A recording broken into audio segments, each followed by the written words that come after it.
O šiandien galim aptarti, kaip sekėsi Putinui Kinijoje. Atsiprašysiu už pašalinius garsus ir pasveikinsiu visus sugrįžus į mano Euro 5 balkono remontą. Kitam kartui gal nusipirksiu kokį mikrofoniuką, kad geriau girdėtumėt. O dabar galim aptarti, kaip jam ten visgi sekės tas vizitas.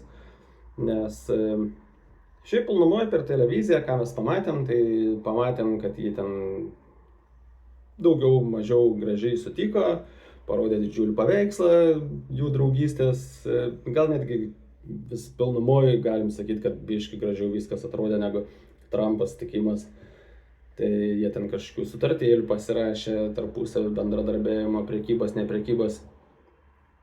Bet pilnumoje visą tiek Putino vizitą Kinijai, tiek visą Rusijos ir Kinijos draugystę apibendrina iš tikrųjų du dalykai. Ir vienas dalykas yra tas, kad Putinas, bent jau pas mus žiniasklaidoje rašo tokios antraštės, Putinas pasakė, kad Kinijos ir Rusijos santykiai pasiekė beprecedentį lygį. Ir tai šitą pasakymą galim išskaidyti trim auditorijom. Tai viena auditorija yra iš tikrųjų užsieniui visam. Tai čia taip kaip ir parodyti, kad rusai su kinais yra neišskiriami partneriai ir jūs čia prieš mus nepakovosit. Tai tas toksai galim atmesti kaip bevertį tokį pasakymą, nes tai eilinį kartą tiesiog yra. Tada vidaus rinkai yra tas pasakymas tam, kad tai yra Rusijos žmonėm. Tas pasakymas tinka tam, kad parodyt, kad Rusija turi stiprių partnerių vis dar, kad jie iš vis aktuali yra dar pasaulyje. Tada sekantis yra momentas, tai Kinijai pasakyti tą dalyką. O Kinijai reikia pasakyti tą dalyką vien tam, kad priminti, kad aš esu tavo draugas. Nes yra labai svarbus momentas tame, kad Rusijai Kinija yra labai stipriai reikalinga, o Kinijai Rusija nėra stipriai reikalinga. Ir apie visą tą papasakosiu. Dėl to galim pereiti prie pačio pagrindinio dalyko, kuris apibrėžia visą tą susitikimą ir visus jų santykius. Ir tas yra tas faktas, kad Putinas eilinį kartą nuvažiavęs norėjo sudaryti Sibirijoje dujotiekio linijos sutartį su kinais. Ir kinai praktiškai net nelabai vėlėsi į tą kalbą, kažkaip net stengiasi to net neminėti ir tas sutartis eilinį kartą nepavyko. O tas ir todėl, kad vėlgi pasakysiu, kinams rusų nereikia taip smarkiai kaip rusams kinų.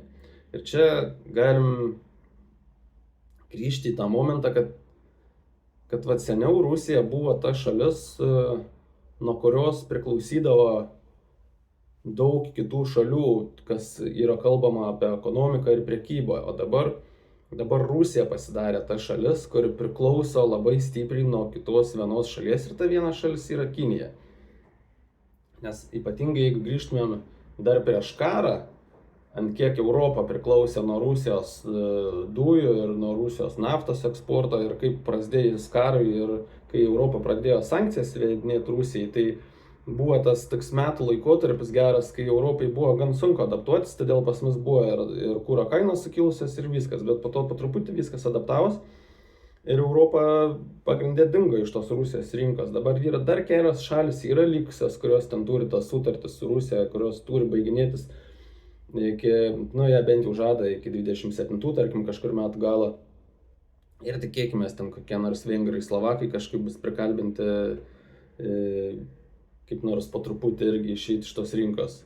Arba gal Europa padės jiems diversifikuoti savo tos prekybos kelius, kad jie turėtų kitų tiekėjų. Tai tas toks pasimokymas iš tokio dalyko, kad nereikia priklausyti labai smarkiai nuo vienos šalies, man atrodo, Kinijai tas žaidžia. Ir ypatingai šiuo metu, kai Hormūzo sąsiauris yra dar blokuojamas. Ir apskritai visos šalis turi tokį bendrą suvokimą, kad kuo tu daugiau išskaidysi savo eksportą ir importą, visus prekybos kelius, tai tavo visa ekonomika bus labiau apsaugota ir tavo šalyje bus didesnis stabilumas. Nes jeigu tu esi priklausomas nuo vieno taško ir tas vienas taškas kažkaip subyra, tai tada turi daug problemų. Ir vat kinai nenori įsileisti rusų dėl šito dalyko per daug, nes kam priklausyt nuo vieno tiekėjo, kai tu gali priklausyti nuo daugybės tiekėjų. Ir yra kitas momentas, kad Rusija su kinais visais laikais vieni kitam kaišydavo pagalius toj draugystėje. Nėra ten pas juos taip, kad jie yra super kažkokie neišskiriami draugai. Nes pagrindinis tikslas Kinijos draugystės su Rusija tai yra iš tikrųjų tas toks strateginis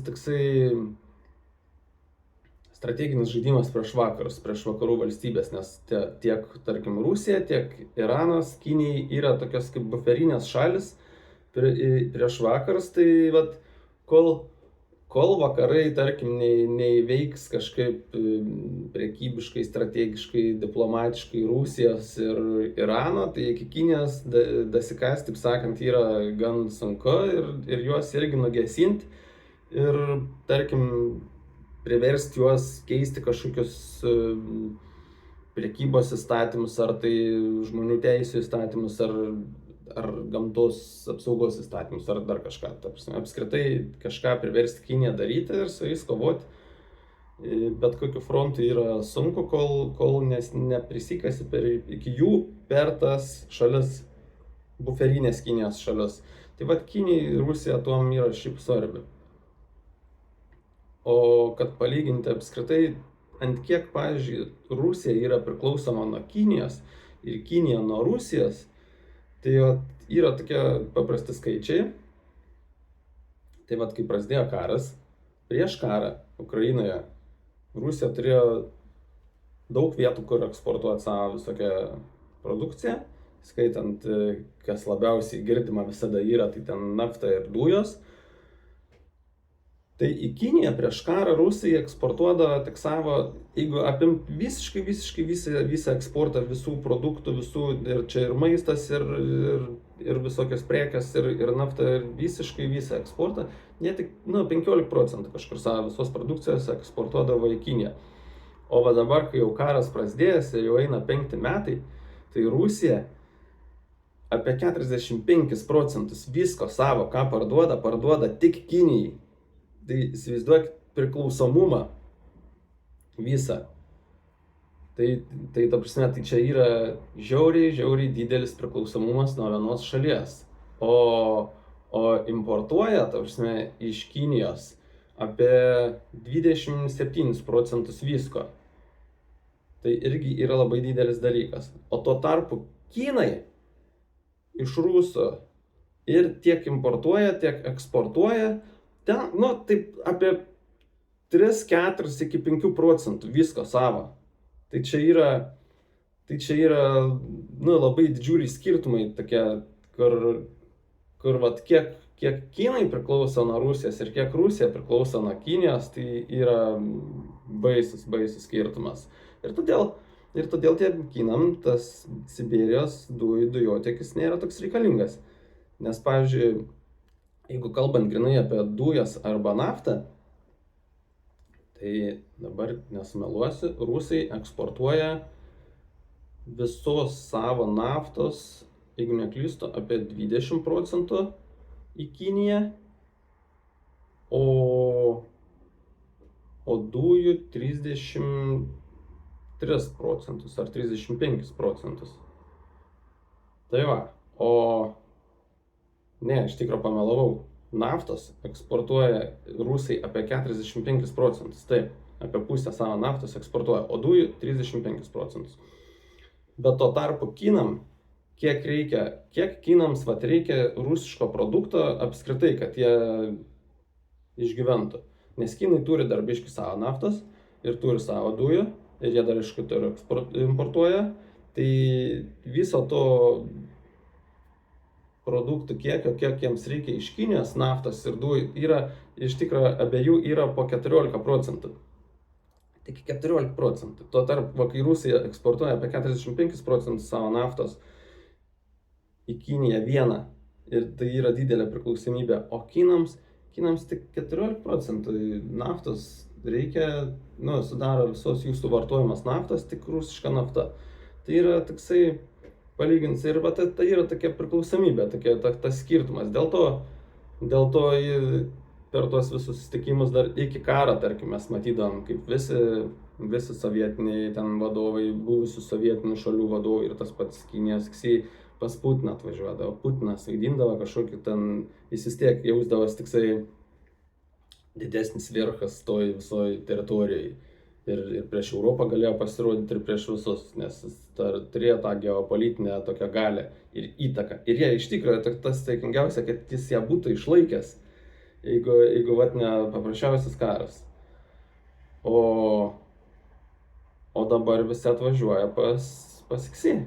Ir dabar Kinija yra ant bangos. Tai va, bet jeigu mes kalbėtumėm apskritai, kad Kinai, tarkim, Trumpui pasakė, kad mes esam kylanti imperija, jūs blėstanti ir jūs turėtumėt mums duoti kelią, tai nėra visai taip, nes ekonomiškai tas Kinų ekonominis stebuklas jau buvo pasiekęs piką. Ir jie dabar po truputį šiaip leidžiasi, nes jie irgi turi labai daug savo tokių bėdėlę, apie kurias iš tikrųjų galim bus atskirą epizodą padaryti. Tai va, jeigu lygintumėm tas tokias imperijas, nes vis tiek seniau prieš karą būdavo laikoma 3 supergalybės, tarkim, Rusija, Kinija ir amerikiečiai. Ir Europą, jeigu jau bendrai paėmus, tai irgi galėtų skaitytis tą galybę.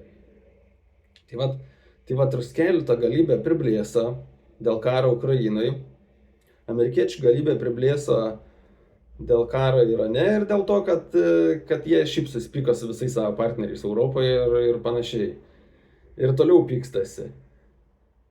O va, kiniečiai pagal tuos du gali šiuo metu pasirodyti, kad jie kaip ir biški pakilę, yra ant pakilimo ir turi vietos plėstis, bet pilnumoje ekonomiškai jie jau truputį yra peržengę savo piką ir pasaulinį lygių apskritai visi ekonomistai sutarė, kad kiniečiai jau savo tą praėjo ir yra daug priežasčių, kodėl jiems gali būti, jeigu netgi jie bandytų pakartoti savo tą ekonominį tokį stebuklą, tai būtų jiems daug bėdų tai padaryti.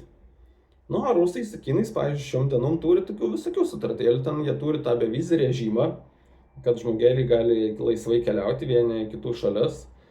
Ir Rusijai tai kaip ir gal galėtų būti naudinga, nes jie tikisi iš turizmo gal daugiau uždirbti, nes iš ko jam daugiau be uždirbti, kai tas karas dabar vyksta. Ir visi prekybos keliai užblokuoti yra. Bet gaunasi taip, kad rusų daug išvažiuoja į Kiniją atostogauti, nes kur jam daugiau be išvažiuoti, kai iš tikrųjų kad ir Europai tų rusų mes tarkim matom daug, bet palygins, tai jiems daug kelių yra uždaryta ir jie daug kur nebegali išvažiuoti. Tai va, į Kiniją rusai keliauja atostogauti, o patys kiniečiai į Rusiją nevažiuoja ir ruskeliai iš to nedaug uždirbo. Ir yra, arba kitas dalykas yra tas Rusijos žemių nuoma Kinijai. Ir čia toksai yra, ten nebūtinai gaunasi žemių nuoma Sibiro rytuose, bet galbūt kažkokių dirbamų plotų leidimas dirbti dirbamose žemėse ilgą laikotarpį, apie 50 kartais iki 100 metų sudaro jos sutartis. O sudaro tas sutartis todėl, kad rusai neturi tiesiog resursų ir pinigų bepirkti kažką iš Kinijos.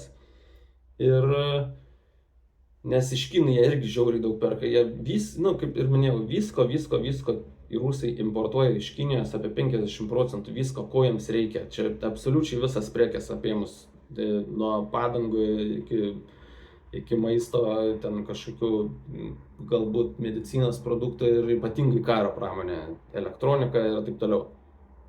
O Kinai iš Rusų tik tai apie 3%, įsivaizduokit, importuoja visko, ko jiems reikia. Tai tas skirtumas didžiulis. Tai va, rusai, kadangi neturi tų pinigėlių, jie vietoj to kartais sudarinėja tokias sutartis, kad leidžia tam tolimajam Sibire, ten išnuomoja kažkokias ar tai gamyklas ilgai dirbti, pastatus ar kažką, ir ten, jeigu ten kiniečiai, įsivaizduokit, 50 metų ten dirbs, jie kiniečiai, kai jau sudaro tas sutartis, jie tam Sibire nedarbina rusų. Jie atsiveža savo darbuotojus ir jiem ten sukuria sąlygas gyventi gerai ir uždirbti. Tai įsivaizduokit, jeigu 50 metų jie ten gyvens, jie ten kelias kartas atsigyvens, susilauks vaikų, taip sakant, išsiplės tą savo gyvenvietės. Ir po 50-100 metų, tai įsivaizduokit, tai aišku, kad ten tų nei Putino, nei Ksy nebebus, bet kinai visais laikais yra ilgą žaidimą žaidžiantis šalis, tai jų nieks nebeišvaris iš ten. Jau kaip tu nori, ir čia bus tas pats atvejis, kaip Ukrainai galės Kinija naudotis to pačiu principu Rusijos, kad va čia gyvena mūsų žmonės ir mums jos reikia apginti ir tai yra mūsų teritorija, nes tai yra ir istoriškai Kinijos teritorija, va ta Sibiro dalis, kurie ten nuomojas tas žemės. Ir dabar gaunas toks lėtas slinkimas Kinijos. Ten man asmeniškai tai čia yra toksai, aš sulyginu va kaip Izraelis į vakarų krantą. Lėtai slenkasi, jie tenai piktybiškai, nepiktybiškai, tarkim, čia diskutuotina tema, kažkam labai skaudu būtų, jeigu aš ją paliesčiau, bet jaučiu vieną dieną reikės paliesti. Jie gan piktybiškai ten statos tą savo gyvenvietės, ne savo oficialioj teritorijai, vakarų krante, kur yra Palestinos žemė. Ir taip išstuminėja palestiniečius iš ten. Tai vat lygiai taip pat kiniečiai dabar Sibire išstuminėja po truputį rusus iš ten. Ir gaunasi vat toks scenarijus, kaip vat daugybę metų rusai bando praryti Baltarusiją, tiek ekonomiškai, tiek tenai, netgi šiuo metu vat daug rusų kraustosi į Baltarusiją dėl to, kad Rusijoje nėra interneto. Ir daug rusų kraustosi į Baltarusiją gyventi ir yra kalbančių, kad čia irgi toks yra lėtas rusų gyventojų slinkimas į Baltarusiją tam, kad ten jų privystų. Ir vieną dieną jie galėtų praktiškai sakyti, kad va čia yra grinai Rusija, nes čia rusai gyvena. Tai vat kaip rusai ekonomiškai ir vat per tokį savo gyventojų migraciją bando praryti Baltarusiją, tai vat iš kitos pusės jos bando iš Sibiro praryti dar didesnę supergalybę, tai Kinija, nes jie ten pas juos slenka ir tuo pačiu bando, ne tas, kad bando, bet iš tikrųjų Rusija pati yra priversta ekonomiškai priklausyti nuo Kinijos. Ir jie patys savo tai pasidarė, tai kur seniau gal tik 15% priklausydavo, tai dabar tik 30 ir dar daugiau procentų priklauso nuo Kinijos. Ir todėl, tai va tas visas apibrėžia tokius Rusijos ir Kinijos santykius. Jeigu seniau Rusai galėdavo kažkiek Kiniją išnaudoti ir pasirodyti, kad jie tokie yra vyresnis brolis, tai dabar Putinas pas Ksy važiuoja kaip pas vyresnį brolį ir bando įsiteikti. Nes, čia toks gaunas, žinot, toks pavyzdys, jeigu tu būtum koks nors turginis, dirbi tu turgui ir dėl tavo kokio nors, gan šūdino charakterio, tu prarandi visus klientus, bet yra dar tas vienas, kur perka iš tavęs tavo kokią nors, sūrį.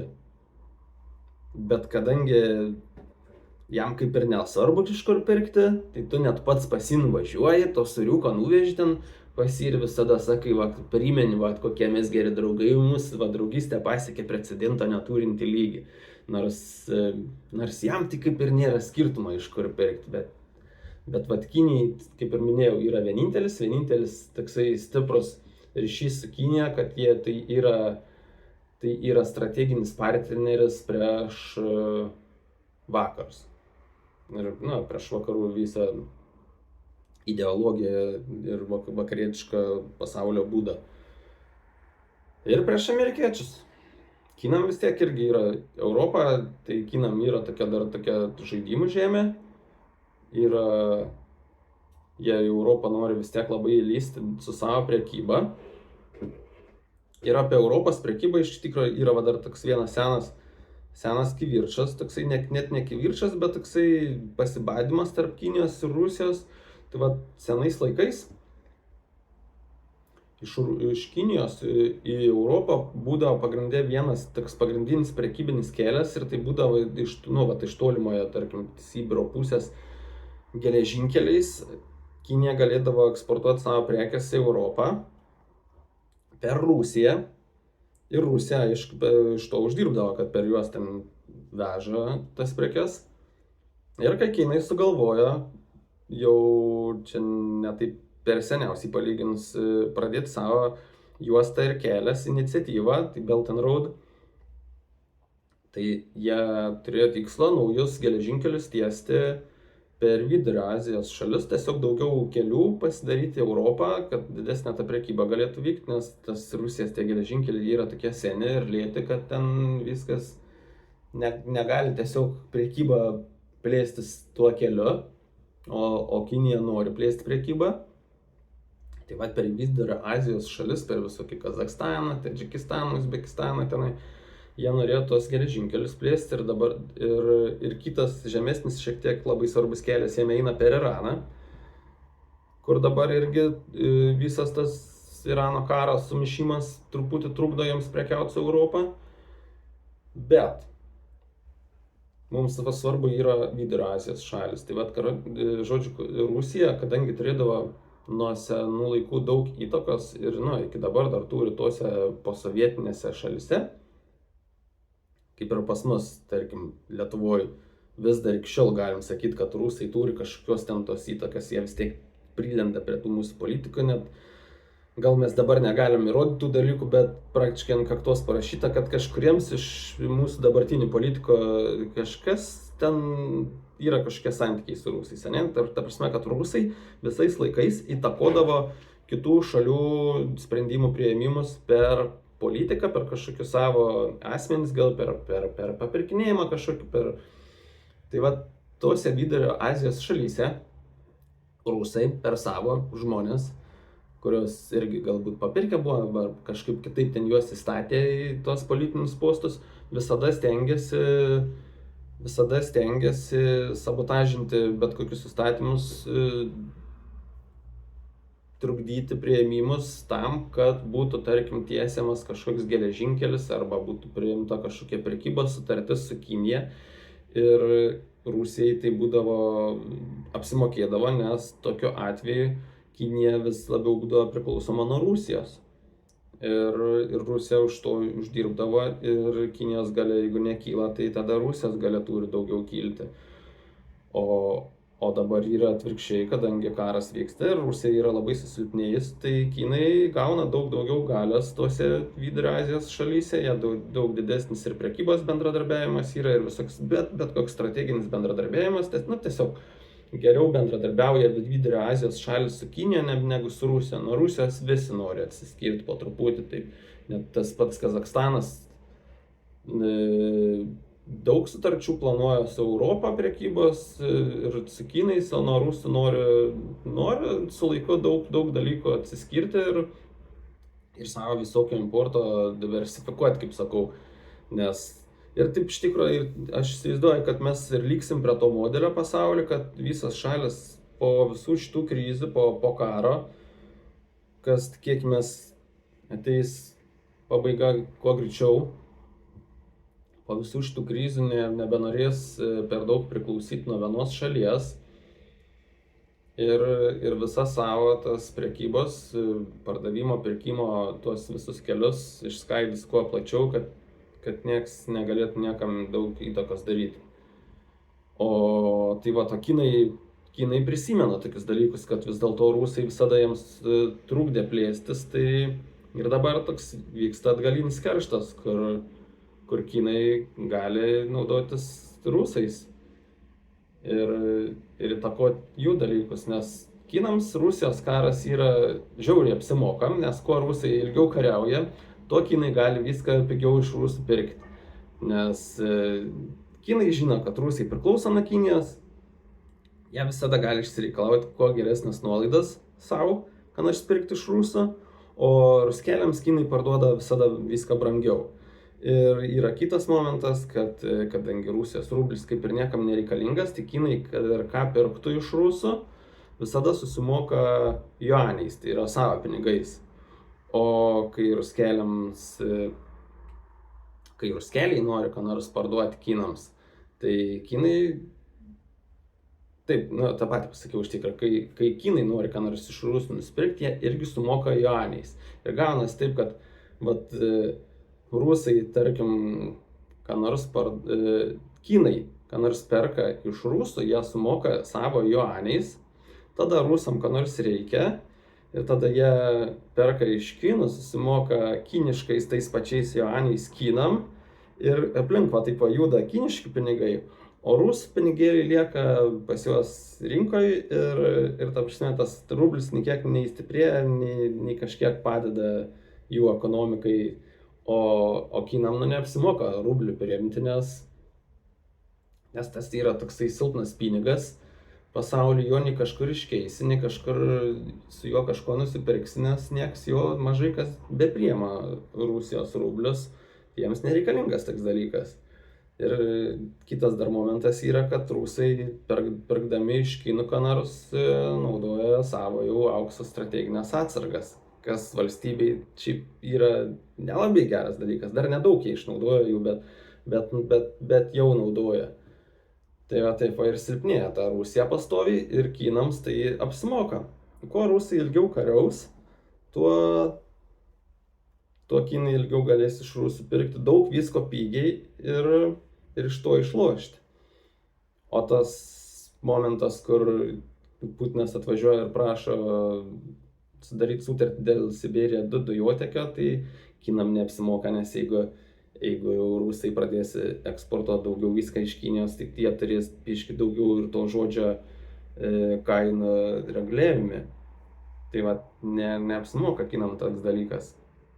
Tai va čia manyčiau, kai baigsim temą, iš tikrųjų, taip momentas yra tas, kad tie tokie vieši pasakymai, kad čia pas juos baisiai didelė draugystė, tai ta draugystė yra tik tai dėl vakarų įtakos stabdymo, o bendrai paėmus, tai Rusija yra labai smarkiai priklausoma nuo Kinijos, o Kinija yra labai mažai priklausoma nuo Rusijos, nes jie turi savo daug visokių prekybos kelių į visas pusės ir jiems nėra taip svarbu. Tai va,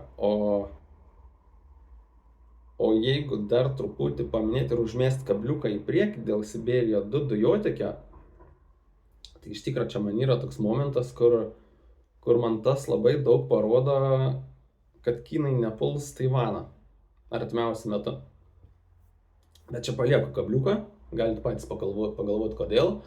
O ateičiai tai artimiausią temą galvoju reikėtų padaryti apie tai, ar rusai gali pulti per Baltarusiją Ukrainą, arba baltarusiai gali pulti Ukrainą. Pašnekėsim apie rusų naftą, pašnekėsim apie tai, ar Rusija gali mobilizuotis apskritai, apie ukrainiečius dirbtinio intelekto dronus, apie lustų pasaulinę visą prekybą ir gamybą galėsim pakalbėti, ir daug įdomių temų iš tikrųjų laukia. Ir tų temų tas temas niekad nesibaigs, kol turim Trumpą pasaulyje. Kas nėra labai gerai, bet kol Trumpą turim, tai kiekvieną dieną galim kalbėti apie naują temą. Tai va, jeigu patiko, galite paspausti like, galite prisijungti prie šitą visiškai šviežią kanalą ir iki kito karto.